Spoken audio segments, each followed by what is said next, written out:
Hey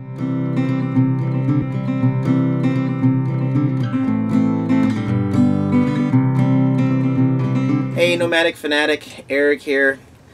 I broke down and I finally opened up a bank account, a checking account. I had to. I really didn't want to. Look, the last time I had a bank account was in 2001. That was 14 years ago was the last time I had a bank account.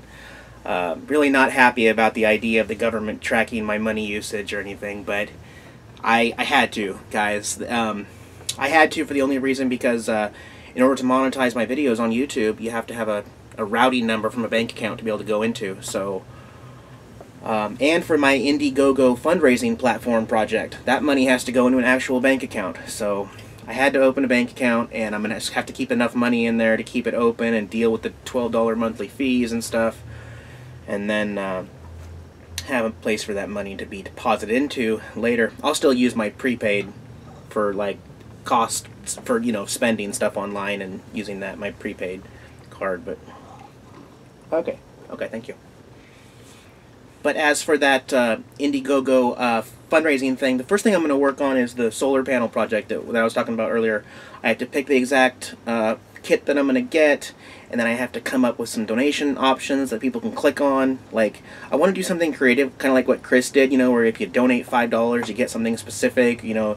So like $5, I'll mail you a postcard with my autograph, and we'll put like Jax's paw autograph on it too. And then, you know, for $15, I don't know, I haven't even really thought of this stuff, but like send you an autographed roll of RV toilet paper or something. If you guys have any creative ideas of stuff that I can send out for those donations, stuff that's cheap, you know, easy for me to do, comment on the bottom of this video, and I'd like to hear those ideas. Also, you know, there might be some misunderstanding for, you know, why I choose to make my videos here on this YouTube channel. You know, I remember following other RVers and full-time van dwellers from like 2003 to 2009 before I started this stuff, you know, and I remember feeling like I was actually like right there with them, you know, following their lifestyle, all their problems, ups and downs and stuff that was going on. Like, I felt like it was like an interactive thing on YouTube, you know, and I remember wanting to hear about all the bad stuff that goes on. I mean, I wanted to know the absolute worst possible stuff that goes on. That's enough kisses. That's enough. Because I wanted to find out if that was going to be okay. You know, can I deal with the worst of the worst? And, you know, every time I remember being like, oh, I can handle that. Is that as bad as it gets? That's no problem. You know, there's all these times where I was able to kind of test my theories out based on what they were actually doing, you know.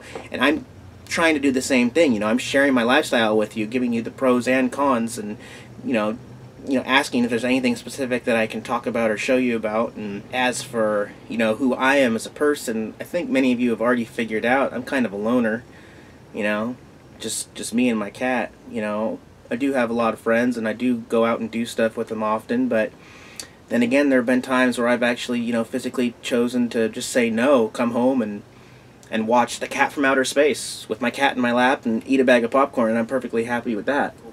More and more people I'm also seeing are starting to dislike my videos. I'm getting a lot more dislikes, a lot more comments, people criticizing me and stuff like that, and I think that those type of people think that bugs me or bothers me or gets to me somehow.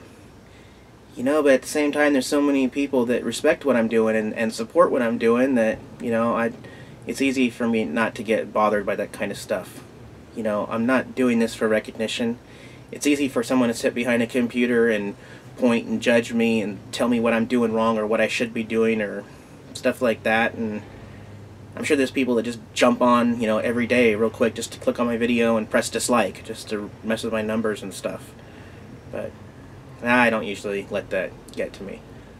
Well, but, you know, speaking of pushing buttons and stuff like that, so now that I'm going to monetize my account and actually might get paid, you know, a little bit of money, I get paid by the amount of people that click on the ads on my video. So if there's an ad before the video or something on the bottom of the screen during my video, you know, I get a portion of proceeds based on those clicks. So if you guys see anything that looks interesting and you want to check it out real quick and then come back to my video, feel free to do that. My whole life I've wanted to be free. You know, free from the physical address. Free from actually being tied down to one specific parcel of land. You know, but the government is so weird. You know, there's all these services that you're only allowed to have unless you can give them a physical address where you live. You know, and that's been a challenge since 2009, living in RVs and being on the road. I do have a physical address. It's on my ID. So I am complying with the law for the right purposes. However, I like to go on vacations. Sometimes long vacations. There's no the law doesn't have a limit to how long you can be on vacation. So I don't know what else you can say there. I would show you what's going on outside, but it's really just rainy, nasty, windy, and it's nice and warm in here with my cat. So anyways, I'll check back in tomorrow, see how everything's going. Jax is eager to get outside and go play and chase bugs and squirrels and birds and stuff. You want to say hi? Say meow.